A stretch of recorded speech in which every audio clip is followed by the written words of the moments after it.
It's shiny. It's awesome.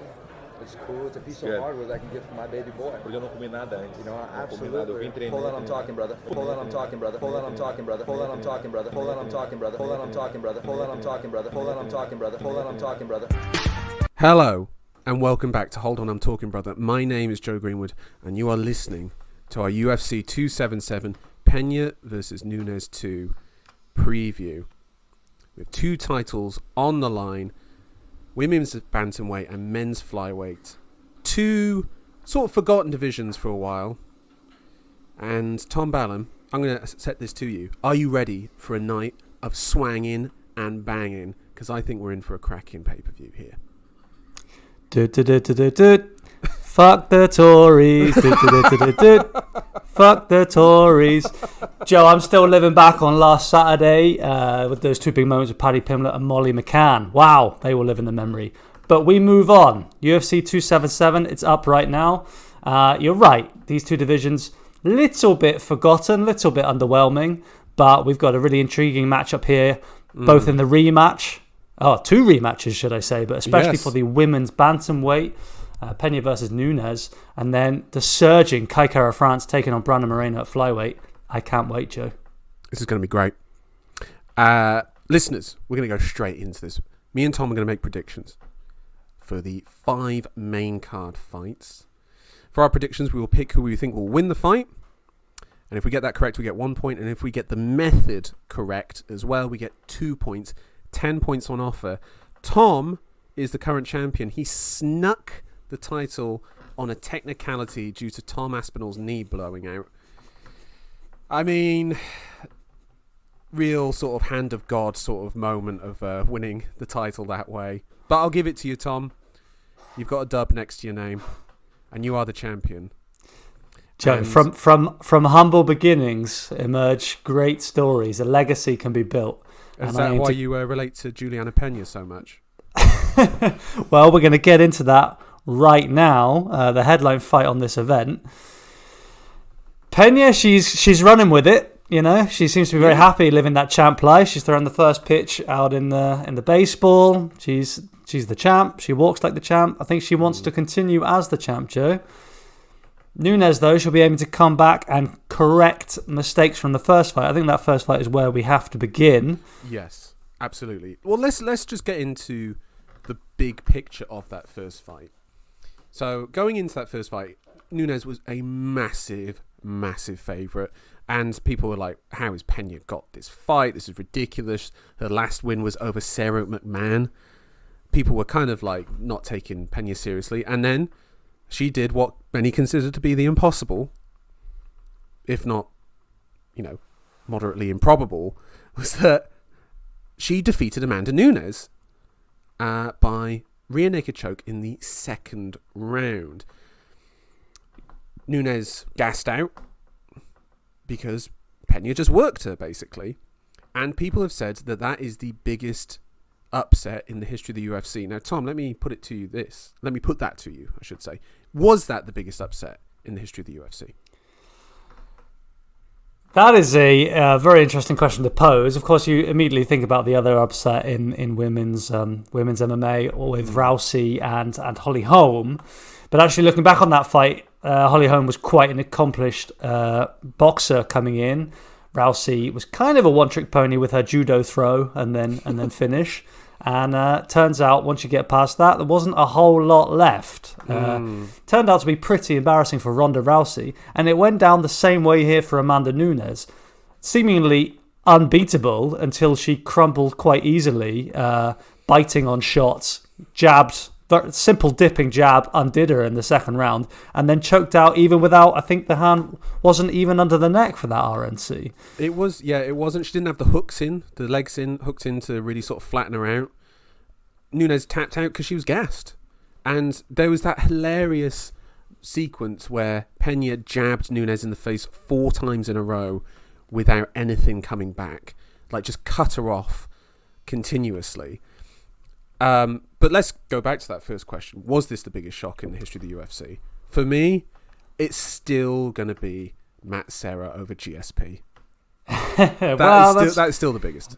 That was a huge shock, Joe. But of course, that is like another era. That's like pre-1992 Premier League right there.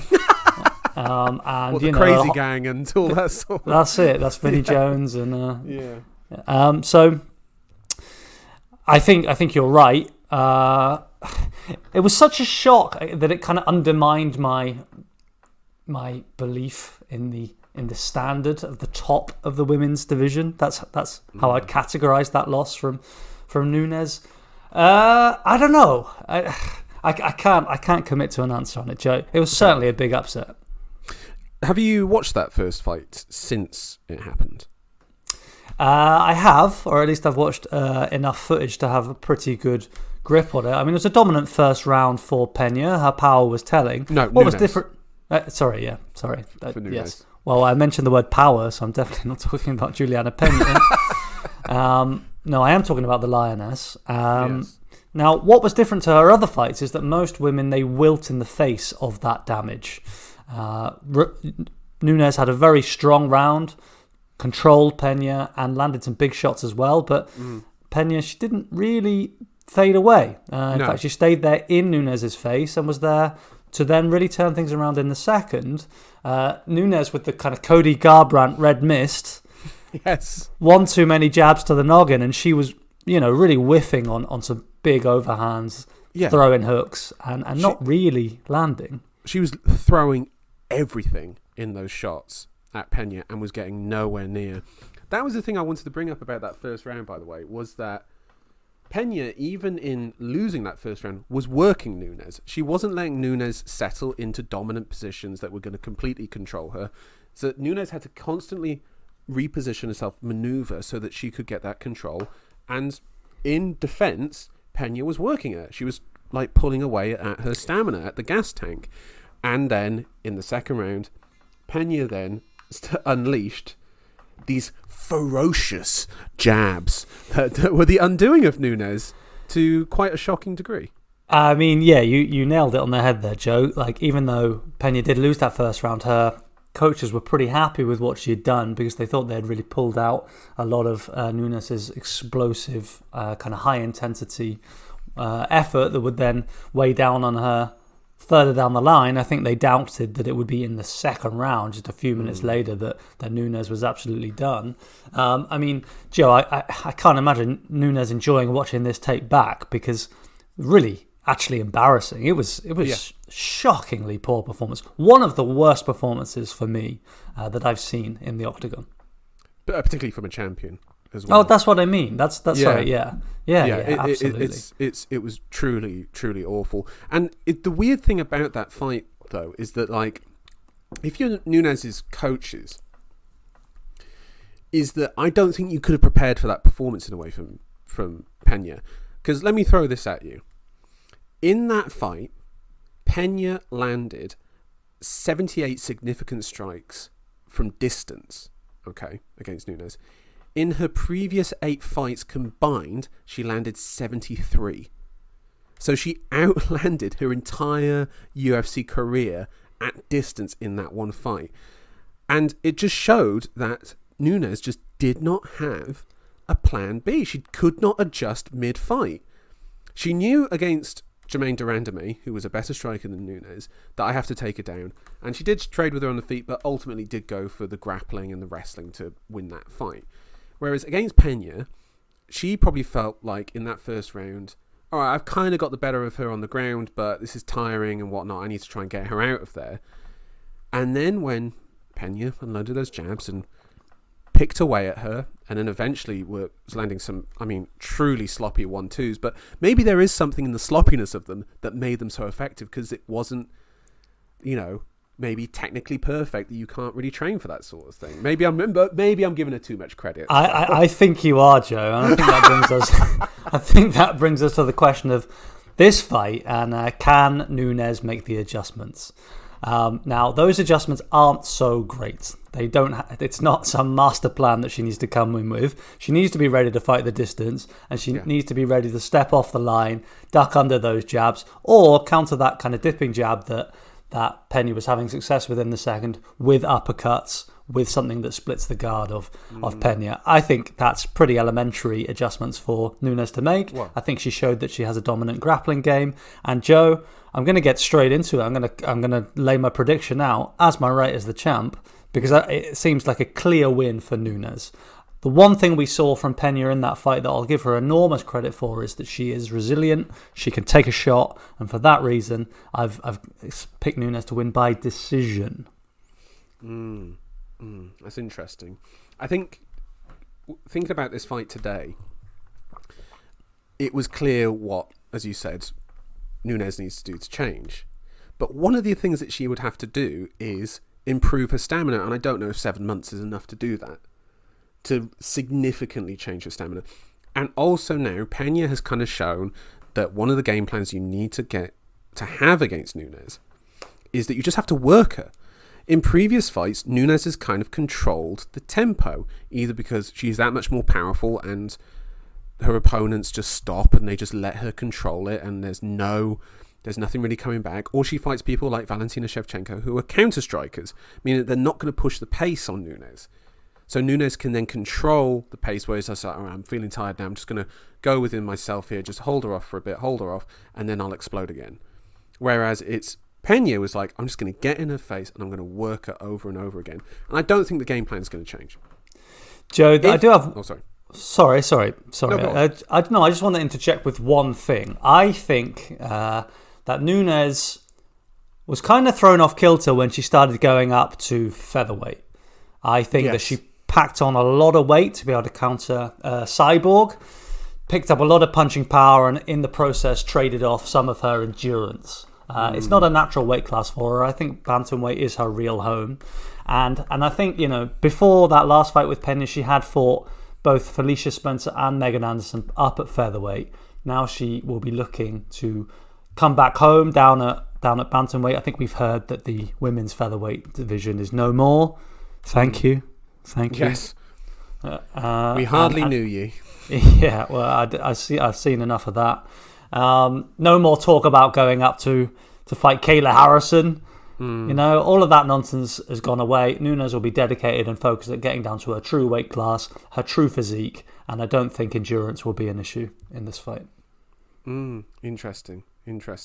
I think there's also the other thing with Nunes, and that we've seen this with fighters as well in the past, is that when the domestic life becomes happy and simple and she's got a child and all that, it's like, you've taken away that sort of rock star fighter persona thing, and now you're a parent, and that you actually have something else to think about and look after, that maybe the focus does dip away from your career a bit. Maybe that does go away from training a bit. I don't know, is Nunes still as committed as she was? Now, you've given your prediction, so I'm going to give you mine. I'm going to say it right now. That fight in December was kind of a fluke. And I'm sorry, Julianna Pena, much respect to you, great performance, but in losing this weekend, if you do, no shame in that, and there's nothing to be taken away from that win. But I have to go with Amanda Nunes, and I have to go by decision. I think it's going to be close, though. I don't think this is going to be a dominant 5-round win for Nunes. I think Pena is going to make this ugly, dirty fight, and I think that Nunes is going to have to ride out this fight, particularly in the later rounds. I think rounds 4 and 5, if Pena is still there and she's still pushing forward and pushing the pace on Nunes, I think that could get very difficult for Nunes, and she's going to have to try and find a way to get through those rounds. Early rounds, I'm expecting Nunes to control, and then Pena to take over later. If I was going to pick between a close fight and a dominant win, I would personally have it as a dominant win for Nunes. I think those adjustments are easy to make, and I think we'll see a more wrestle-heavy game from her as well.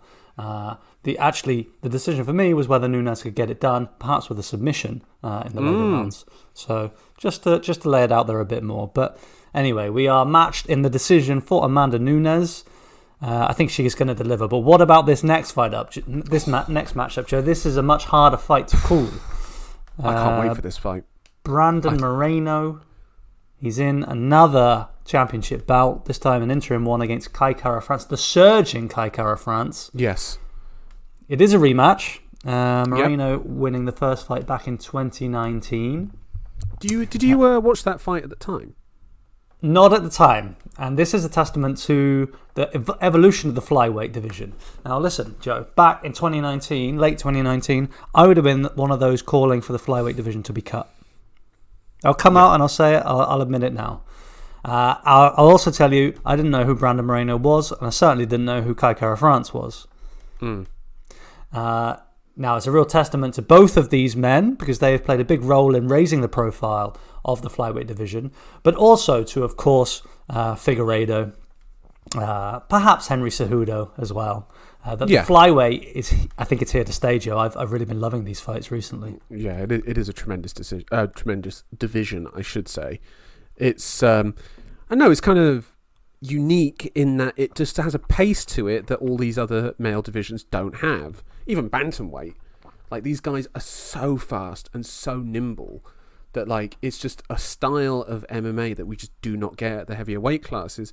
That it really, makes me sort of savor it. And then when you get guys in there like Kai Kara-France, who is finishing dudes in there. I mean, admittedly, it was Cody Garbrandt. With his last finish. Who doesn't finish Cody Garbrandt, Joe? Well, yeah. As I said the other day about Gustafsson, a stiff breeze would finish Garbrandt at this stage. But, nonetheless, still an incredible performance from Kara-France. Probably his best win. Although, would you say the Askarov win is the better win at this stage? Joe, I love...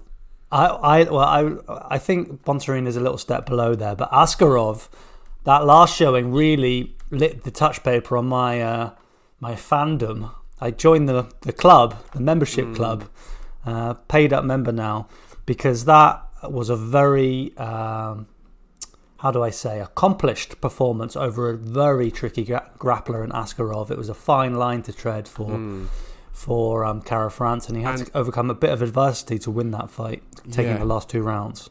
Yeah, he lost the first round in that one and then came back, as you said. And then also, everyone was talking in that before, it's like Askarov's, like, he's on course for a title shot, which then obviously meant that if Kara-France won, which he did, surely he should be in line for it, and he is with an interim title shot, due to the fact that Deiveson Figueiredo has got a hand injury. And also, he didn't want to give Moreno the 4th fight, which, by the way, I was totally fine with. I wanted to have a fresh contender in there. I'm happy we got one. I'm happy we got a fresh matchup in a flyweight title fight. But let's get into the X's and O's now of this fight itself. Let's start with Kara-France. I've got to really say how impressed I am with his most recent performances, particularly with the adjustments he's made. Now, based off of that last Moreno fight, the Kara-France that we see now is a man who knows when to actually disengage. Doesn't just fly in there and picks and chooses his shots, and when there's the ability or the moment to finish, he is a fantastic finisher now, I think. He's certainly shown that in his recent run, but perhaps we should revisit that fight with Moreno back in 2019. I'm sure, as the dedicated professional you are, Joe, coming off the loss of your championship, you have watched the tape on this one. I have indeed. Now, Joe, me too. How did you score it? How did you see that fight? 2-1 for Brandon Moreno. So Kara-France, he took the first round, landing the heavier shots, and then Moreno's volume started to tell in the last 2 rounds. Also, Kara-France, he slowed down quite a lot. Now, Moreno in that fight, he was finishing a lot of his combinations with head kicks. They weren't necessarily getting through, but I think it was clear that in blocking those shots, that Kara-France, he had lost a little bit of pep that he has normally, a little bit of that power. He also seemed to wilt relative to Moreno. Moreno kept the same pace the whole way through, whereas Kara-France tailored off a little bit. Do you think we'll see the same thing again in this fight, Joe? No, I don't think so. I think Kara-France has learnt, as I said, to when to disengage and when to sort of like basically able to control the tempo and not rush through combinations. Because I noticed that in the first fight there was that there was a lot of big movements as well.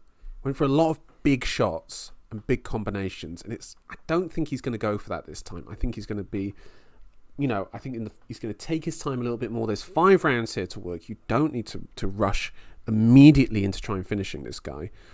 And I don't think that Kara-France is going to go down that road. I mean, his output is still very high in relation to the division. I mean, you know, we're looking at 4.84 significant shots landed per minute.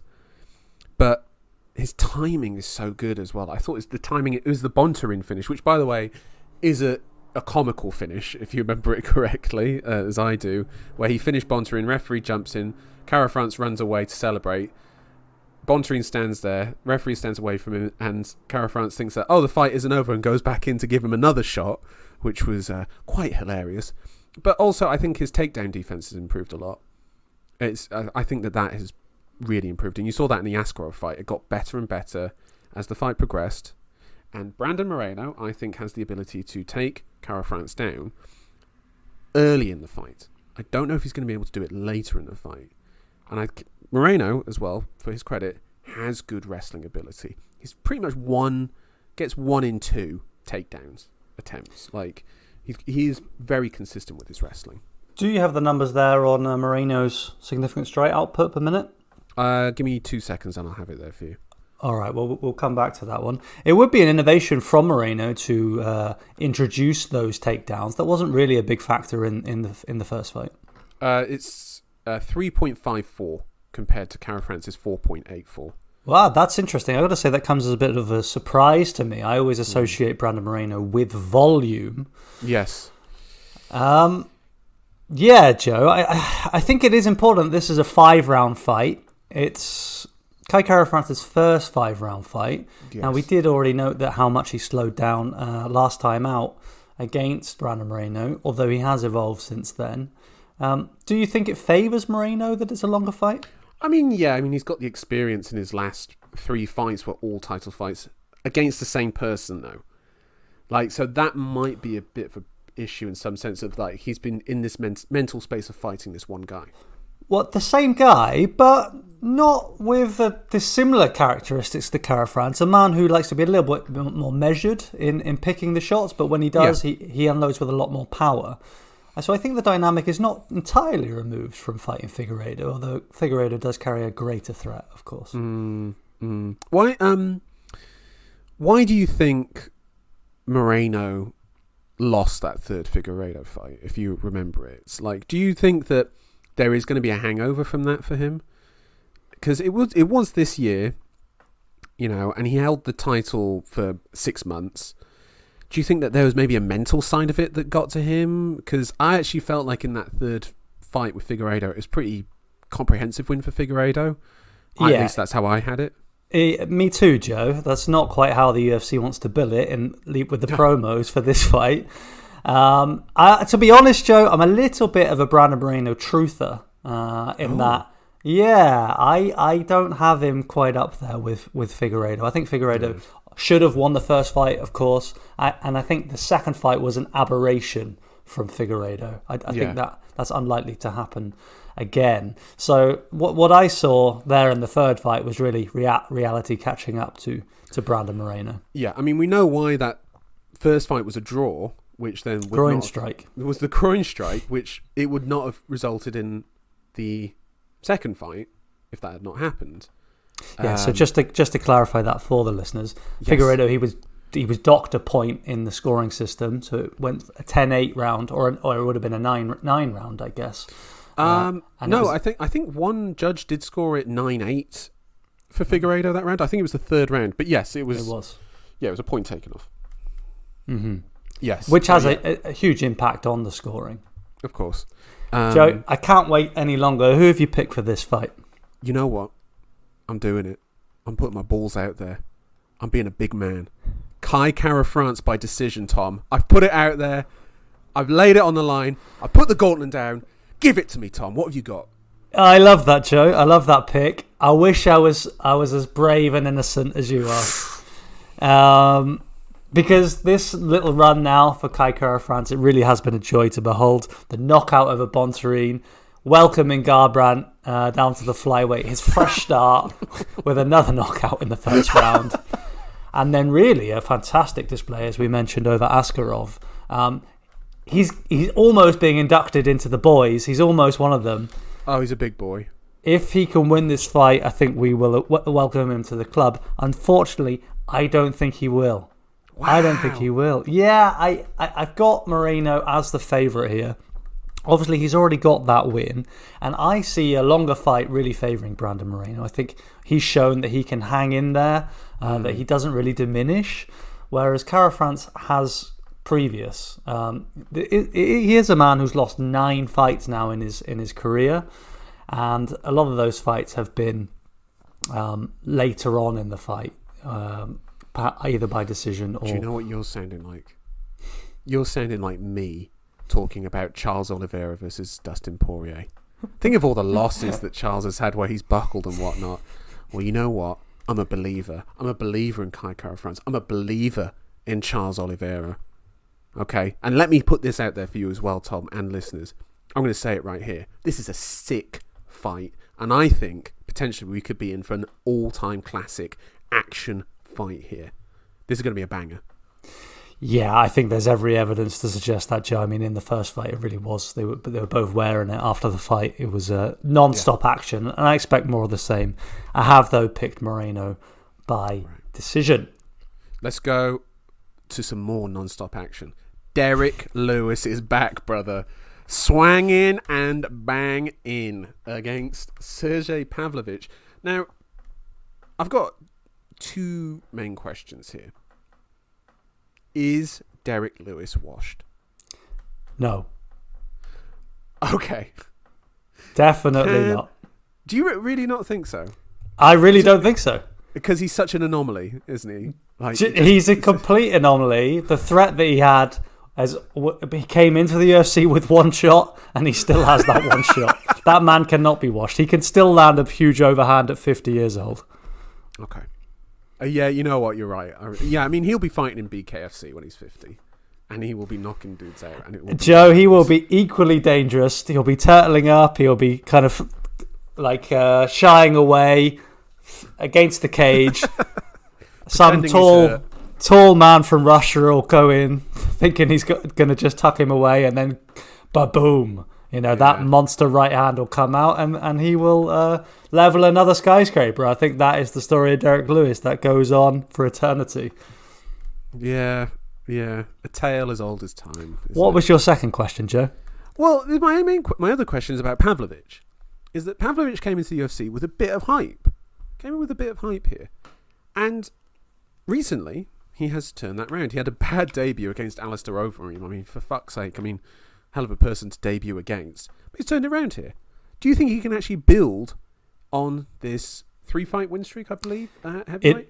It's a 3 knockout win streak, all in the first round. He's shown terrific hands for a heavyweight. Very fast. He hits hard. Great 1-2. Solid boxer, Pavlovich. I think he can go a long way, actually, in this division. Do you know that Pavlovich has the shortest average fight time of any of the heavyweights currently fighting in the UFC? Derrick Lewis's average fight time is 9 minutes and 22 seconds. Do you want to guess what Pavlovich's is? About 3 minutes, Joe. 2 minutes 55. Because Tom's got the number right there in front of him. I don't. Joe. Oh, fair play. I don't. Fair play. Look, Joe. This is championship stuff now. All right, the belt has come home. This is what you're dealing with. Let's talk about this as well. Pavlovich has a very high strikes landed per minute for a heavyweight. He lands at 6.08, which is actually just very high for any fighter in the UFC. That is an incredibly high output. That's terrifying, Joe, is what that is. Because that man is a big man. He weighs a lot. He's a heavyweight, but he punches like a middleweight. He also speed I'm talking about. Speed, absolutely. But he also absorbs at 4.45. You can see what fight is being set up here. And Tom, I'm going to just ask you straight up, which way are you falling on this one? Because this fight's only going to be one way. I don't see Pavlovich going into the wrestling in this one. No, I don't either. Because also, I really don't think wrestling works on Lewis. Not in the sense of like, oh, he just stands up or anything like that. But I mean in the sense of, is it actually going to drain him? Like, is it going to drain him enough that knockout power isn't there? I just really don't think it is. I mean, there are men who have been in there and found out. There are men who have tried to wrestle Derrick Lewis. I'm thinking of Curtis Blades. Didn't get to implement any kind of wrestling game because he got clipped with a huge uppercut. Now, I think it's a really interesting fight, and it is kind of like the new generation versus the slightly older generation. The thing is, Joe, only 2 fights ago, we saw Derrick Lewis face a new contender, a man with very fast hands, a man who had been knocking everybody out. His name was Chris Daukaus. We haven't seen him since, Joe. He got slept. Daukaus Got slept. He fought Blades and then got slept again. Yeah, I'm sorry. What I mean is we haven't seen him again in a prominent role. He's not being pushed now as someone who's going to challenge the top. Derrick Lewis saw to that. Yeah, he took care of the young gun in 1 round. But then I also do then think about Derrick Lewis versus Cyril Garn, where Garn just worked him and got the finish. Do you think Pavlovich has the same kind of game plan in mind? He must do. Joe, he's in love with the hands. I mean, 3-minute knockouts. You don't knock people out with an average time of 3 minutes if you're going to play it safe and score. And also getting knocked out within 3 minutes. That's including the Overeem fight. So well, the Overeem fight, they were having an exchange on the feet. Overeem decided, oof, this is a bit much. I'm going to engage in a little bit of grappling here and cool this young buck down a bit. Managed to trip him. Pavlovich was then on his back, and that was a very bad place for Pavlovich to find himself with Overeem on top of him. It was a brutal knockout, Joe, once Overeem had him down. Yes, absolutely. That's definitely not going to happen in this fight. Go on, Tom. Lay your prediction on me. Do it. Knockout for Pavlovich. I've gone for knockout for Lewis. Oh, no way. Yes way. How have you gone against Lewis here? That's an aberration right there. It is an aberration, but the thing is, Joe, I really think that Pavlovich is destined for the top 5. I think he's gonna. I think people are sleeping on him. He's Russian. He doesn't have much kind of promo around him, and obviously getting smoked by Overeem in your first fight is not the way to announce yourself as a future contender. But I'm really quite hot on him. I think he's a very good fighter. He's also 30 years old, so he's got plenty of time. I think he will get there eventually. So, Joe, what are we seeing here then? Pavlovich stepping into the pocket, unleashing a couple of shots on Blades, on Lewis. Sorry. What's going to happen is this: Pavlovich, they're going to start. Pavlovich will start like pushing him back. He'll start unloading shots. He'll land on Lewis, and he's thinking, "I've got him," going up against the cage, and then he just walks into gadoosh. Good night, Irene. You love to see it, Joe. You're telling me now you picked Pavlovich, but if that happened, you're telling me you're not standing up and cheering. I'm cheering. Of course I am. Of course, because it's just outrageous that Lewis can get away with a career built around 1 shot. I just want to see more of it. I really want to see more. I can't get enough. I want to see the Tuivasa fight again. Fuck it, just have those 2 fight every 6 months. Like just. I mean, Joe, that is the other thing that's sticking in my memory. You mentioned that Tuivasa fight, so that's Lewis's last fight. He was trading with Tuivasa, couldn't get him out of there, and then succumbed to that elbow up close. Yeah, maybe that's broken the spell.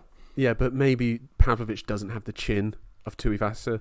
Do you remember that fight, by the way, where Lewis actually tripped him, took him to the ground, and was the ground and pound was disgusting, and Tuivasa got up and he looked angry as he was doing it. It was just like, I'm getting him back for this.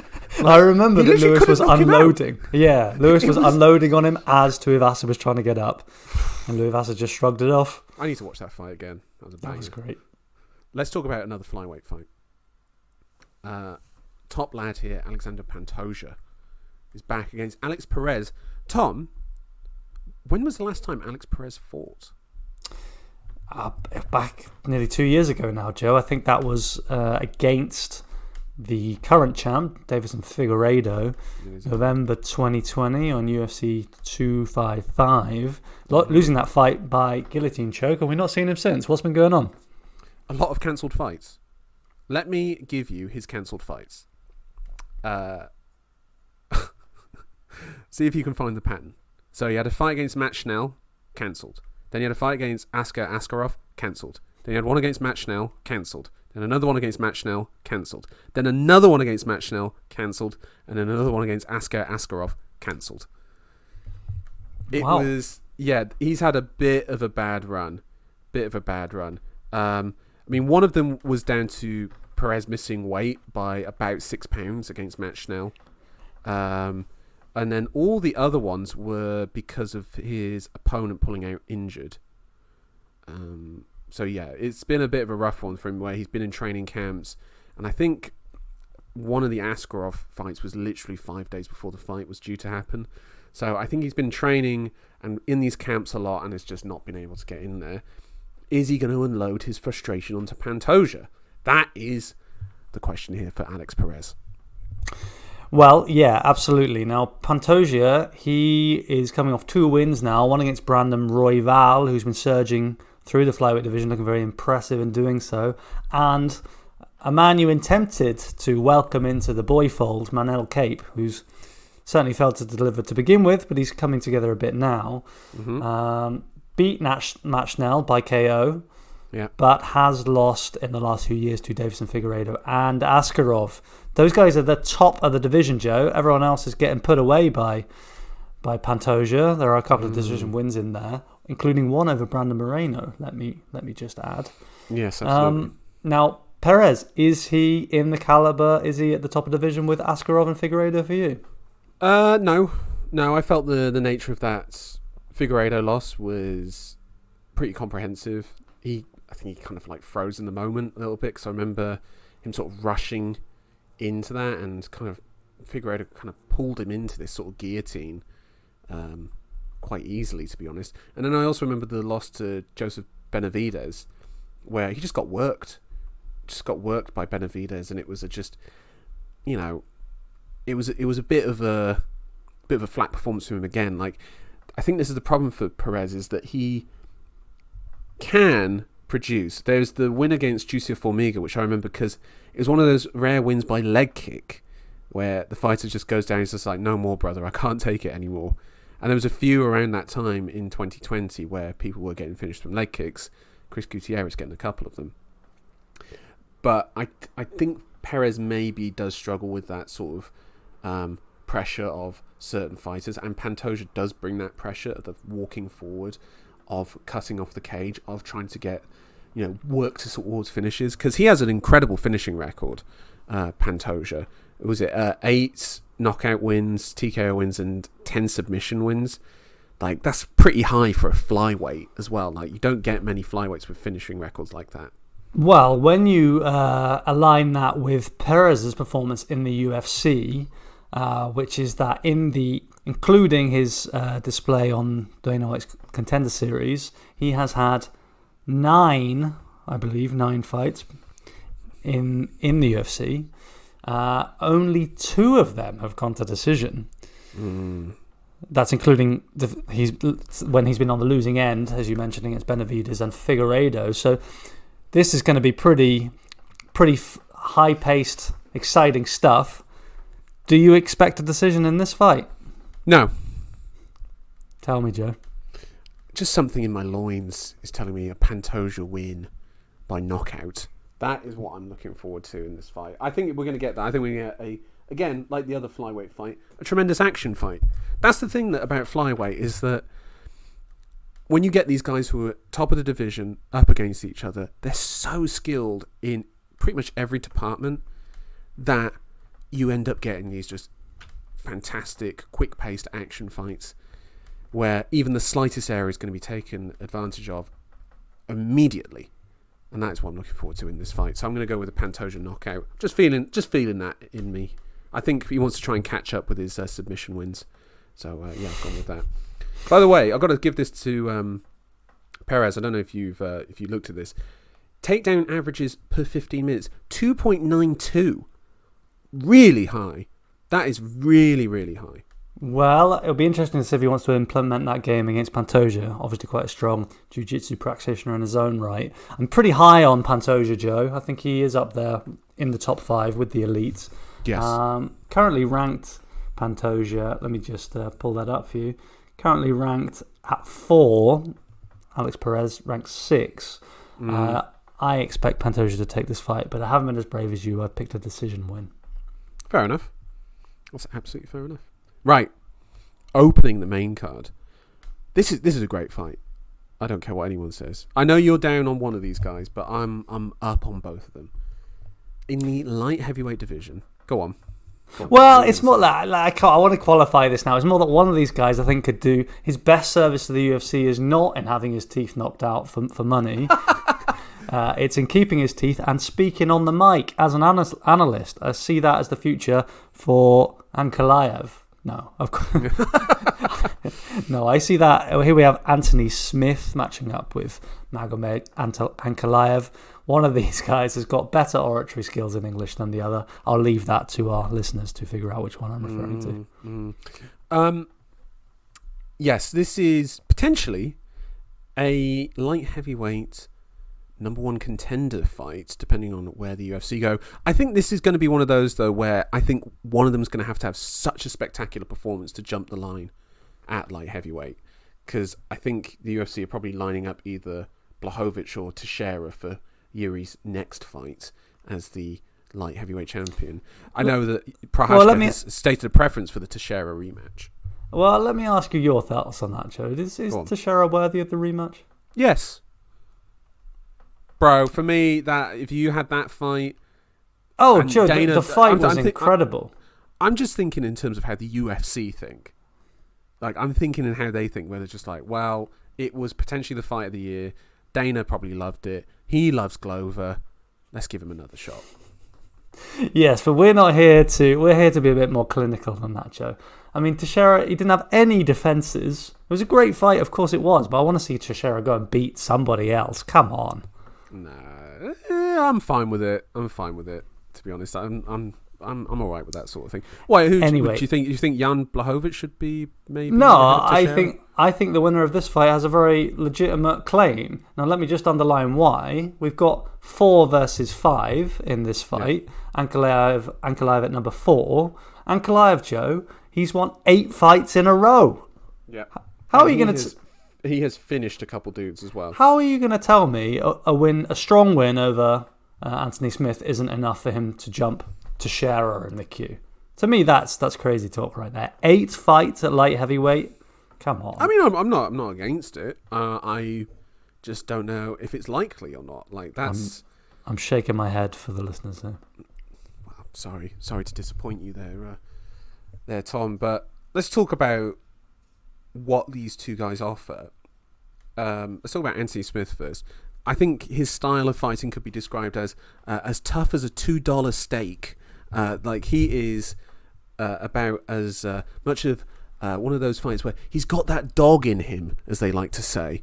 Likes to sort of drag these fights into sort of scrappy exchanges and then try and sort of land something from inside. And also, I've got to say this, Anthony Smith, his 2 most prominent wins to you, I'm going to guess, are the Oezdemir win and the Gustafsson win. Correct? I mean, of course the Oezdemir win is very, very prominent, but again, as we referred to in the last pod when we were previewing the London card, more in terms of how sloppy Oezdemir was in succumbing to that defeat. Okay. But how did he beat those 2 guys? By surviving, Joe. By grappling. That's how he won that fight. And that, I feel like, is what we have to see in this. Ankalaev, I'm sure you agree, is a very measured striker. Very measured counter striker who then likes to build up through the fight. I feel like Smith has to sort of put pressure on him immediately and try and set a pace on Ankalaev, kind of in the same way how Pena has to do with Nunes. This is how I think this main card should be bookended, is the challenger trying to set a bit of a pace on them. Because I feel like we haven't seen that question of Ankalaev yet, of his stamina. Everyone's kind of fought at his pace because of his feinting and his sort of cutting of the cage and his sort of measured, thoughtful striking. He doesn't overcommit to anything, doesn't just throw anything for the sake of it. He's very, very thoughtful. And I think Smith needs to create these chaotic exchanges and then work to grappling to get to sort of back takes and work towards submissions from there. Am I completely off base? Do you think that's not going to happen at all? I think Smith certainly would want to mix in all elements of MMA here. I don't think he wants to have a boxing match with Ankalaev. I think the problem for Smith here is that there are men who have been claimed by Ankalaev in his run that have tried to mix it up, who've tried to make the fight a little bit dirtier. I'm thinking about the likes of Nikita Krylov, a man who's well versed in every element of the game and is certainly not easy to put away. He had trouble getting past those feints, getting past those quick hands, and really taking the fight to Ankalaev. So I think it's a real challenge for Smith to have the fight on his terms. Okay, so give me your prediction then. What are you thinking? Well, I've kind of shown my hand already, Joe. I think Ankalaev's record speaks for itself. You will absolutely shock me to my core, and I will know that you've lost it, Joe. That you've gone off the rails since that losing your belt. If you pick Smith to win this fight, the question is, can Ankalaev put Smith away? And I think yes, he can. I think if Smith is going to try and make it dirty, I actually think that will favour Ankalaev. I think you have to be measured. You have to be very careful, like Thiago Santos was. Who got a knockdown? He did get a knockdown, Joe, but ultimately he was outpointed over 5 rounds. I think Smith will be keen to avoid that fate, and he will leave openings for the very clinical, very powerful Ankalaev to exploit. So I've picked Ankalaev by TKO. You don't think Smith could knock him down at any stage? You don't think that would be likely at any point in this fight? I just don't think Smith carries the same threat that Thiago Santos does. No. I mean, Smith's a bit of a odd guy in terms of his record. Like when he gets on win streaks, he normally gets to 3 and then he gets cut off by something. And he is on a 3-fight win streak, but the problem is that the people he's on the 3-fight win streak from are, let's be honest, not on the same level of maybe the guys, or maybe they are, I don't know. I mean, Ryan Spann, Jimmy Crute and Devin Clark, is there that much of a difference between them and Thiago Santos? Yes. Ion Cutelaba? Yes, I'm sorry. Lunjambula? I think I've aired my feelings on Ryan Spann before. I'm not going to comment on Devin Clark because that is embarrassing. You're really demeaning the top of the division if you mention Devin Clark in amongst them. Ryan Spann, Joe, he's a jabroni. He's a jabroni. Now, Jimmy Crute, I think there's a lot of potential there. It was a stoppage. You remember how that fight finished? Yeah, basically he blew his knee out and then the ref had to take a look at him as he was limping, and he was just like, walk to me, and Crute is limping forward and he's banging his chest going like, I can keep going, just look at me, I can keep going, and the ref's like, no, you can't. Waved it off, which was the right thing to do. It was, and so we have question marks really about Smith's recent record. Come on, tell me how Ankalaev's going to win the fight, Joe. Stop this nonsense. I don't have any questions about his performances in those fights because I felt like he won them quite clearly. All right, how's Ankalaev going to win the fight, Joe? He's going to win it by decision. That's how it's going to happen. All right, thank you very much. Ankalaev by decision for me. I think Smith will. I think he will make it grimy, and I think he will make it tough for Ankalaev. But I think Ankalaev's striking is going to be too difficult for Smith to get in there, particularly early on in the fight. I could see Smith losing the first 2 rounds quite easily, and then he's going to have to try and go for it in the third. And that's when he's going to get smoked, Joe. And he's going to deliver me my belt. And I'm going to tell you how happy I am about that on next week, Tuesday, something like that. Shall we look at the prelims very quickly? Yes, I think it will be a quick glimpse of the prelims because I'm a bit underwhelmed, Joe. Tell me why I shouldn't be. Well, I am very much whelmed to underwhelmed myself. Look, can we just point out the fight that matters on this? Drew Dober versus Rafael Alves. Banger Central. They're going to be swanging and banging. And that's all I've got on that. Yeah, I'm looking at Drew Dober. I'm also thinking about the likes of Drakkar Klose again, another light heavyweight who Rafa Garcia, yeah, that'll be good. Drakkar Klose had a weird thing, didn't he, where he got pushed by Jeremy Stevens and wasn't able to fight for a while because he had concussive problems from it. Yeah, like whiplash, I think it was. Yeah. The hardest hidden 145er. The hardest shoving 145er indeed. Also, Michael Morales, I should say. I've enjoyed him whenever I've watched him. He's fighting Adam Fugit, who's making his UFC debut. Morales I think he's very young. I think he's only like 21, 22 years old. Joe, I would tell you that, but unfortunately the man hasn't obtained a Wikipedia page yet. And I think that speaks to these prelims. All right. It's a little bit underwhelming. He's undefeated, welterweight, 23 years old. And I was impressed when I've seen him fight. Defeated Trevin Giles in his first fight, finished him in the first round. You know, I think there's something there. And I would keep an eye on Michael Morales. I think he'll get the slow build. He's very young. And welterweight is a brutal division. We are scraping the barrel, be honest. It is. Oh, prelim-wise, it is definitely scraping the barrel. This is, like, we haven't got, like, what was on the prelims last time that was banging? We had Riddell Turner. That's what I was thinking of. That was on the prelims, and that was banging. So there was some good stuff before. Anyway, let's move on. I'm going to break a little bit of news to you. Well, it's not quite broken yet, but it will be soon potentially. A lightweight fight is on the horizon between two ranked contenders. Tom, your cogs are turning. I can see it, but you probably already know what it is.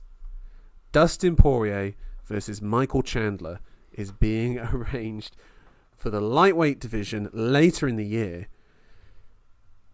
About the best that they could probably manage right now outside of a Conor fight for these two. It makes absolute sense. I think it had a certain air of inevitability to it since it was first mentioned. Although one of these, Dustin Poirier, he denied that this fight would take place. He didn't seem that interested. I think it makes sense. Now, I'm excited about it. That sounds like a great matchup to me. However, that does keep the door closed to some of these surging men from the Eastern Horde that are coming over the pass now. They're on the plains, Joe. They're galloping to Western Europe, and shit's about to go down. So enjoy fighting Michael Chandler and Dustin Poirier because there's something bigger on the horizon. Yeah. We're looking at them, aren't we? Sarukian, Gamrot, Fiziev, Ismagulov, Kutateladze. Yeah, bro. Like this is some dark territory. It's a very dark thunderstorm coming over the horizon. You know, it's like that bit in Lord of the Rings when Gandalf and your man's looking at the storm and they're like, whoa, that's a big storm. You know the bit I'm on about. I think it was in the Two Towers. Anyway, fight. But I feel like this is, whoever loses that, you are in deep dark to the Lions. Yeah, to the Lions you go. You either go to the Lions or you go into celebrity fighter position, and I don't take you seriously anymore as a contender. And I think that's fair. Joe, talking about these surging men from the Caucasus and surrounding areas, only one of them is undefeated in the UFC, and indeed he's the only undefeated lightweight. Who is that? Oh, only undefeated... What, ranked lightweight or someone in the ranked division or in the division entirely? Joe, I have not done my research, but I believe it's in the entirety of the UFC, including whether you're ranked or not. And I'm talking about undefeated in the UFC. That's an interesting one. Well, I know Mark Madsen's undefeated in the UFC, so it's not. Is it him? It's not Mark Madsen. I think you might have spotted a flaw in the data here. Is it Ismagulov? It's Ismagulov. Yeah, he's the only one who's made it onto this list. Now, I guess ranked sort of fighters. Joe, I think what we've done there is we've invalidated Tom's trivia section. I cannot rely on my data set anymore. Because my next question was going to be, which division has the most men who fit this category? Undefeated ranked fight. Oh, it is ranked fighters. I'm sorry, Joe. It is ranked. Currently ranked fighters that are undefeated in the UFC. Which division has the most? Welterweight. Who are they, Joe? Usman, Hamzat, Rakhmonov, Sean Brady. Excellent. And excellent. That's it. That's excellent. There is a division that has 5.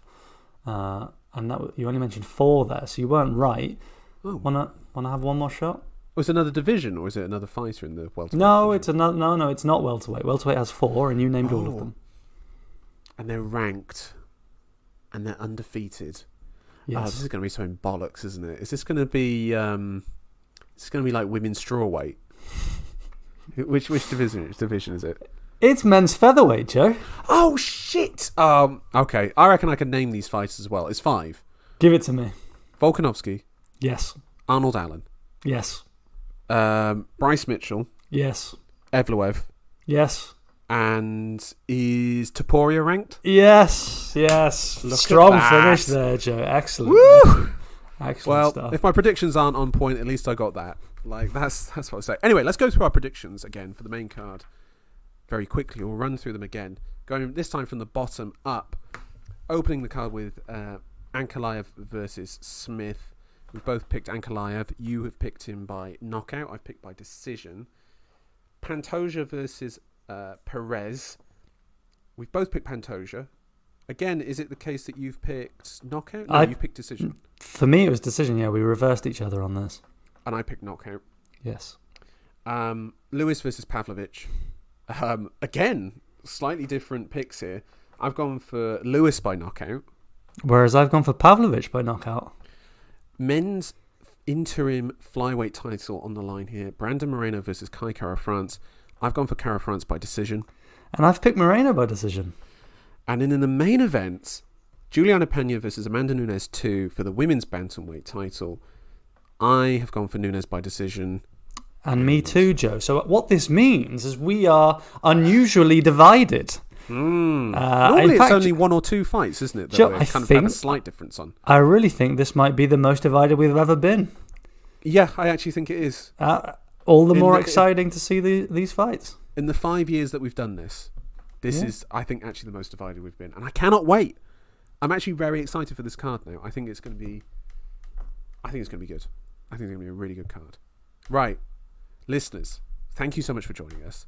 You can email us at wholebrother69@gmail.com if you have any questions, or if you want us to advertise your ball shaving technology, we can do that as well. Really, no price is too low, guys. No Yeah. product is too demeaning. We will sell ourselves for whatever comes. But in all seriousness, please get in touch. Yes. Reach out to us by email, comments on YouTube, and please tell your friends. Yes, indeed. Yes, indeed. Tom, thank you so much for joining me. I go by Champ Joe, but yep. Paper See you- champ in my mind. See you next week to see who will go into our next numbered event as the champ. Yes, indeed. Listeners, thank you for joining us. And have a good week. We'll be back next Wednesday. Goodbye. Bye-bye.